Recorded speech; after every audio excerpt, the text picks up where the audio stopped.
sound of the sun was considered by most ancient religions as the most sacred sound of the universe.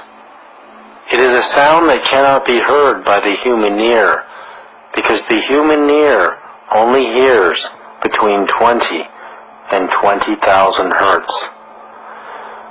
The sound of the sun is much lower in frequency and also much higher in frequency than we can hear.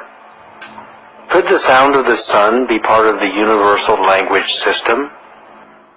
NASA has recorded the actual sound of the sun in deep space and compressed the inaudible waves so that human ears can hear it. If we listen to the sound, we can hear and feel a deep vibration. The sound of the sun recorded by NASA is precisely as the ancient Hindus had described it in the Vedas thousands of years ago. It is a mantra that can be intoned with human speech as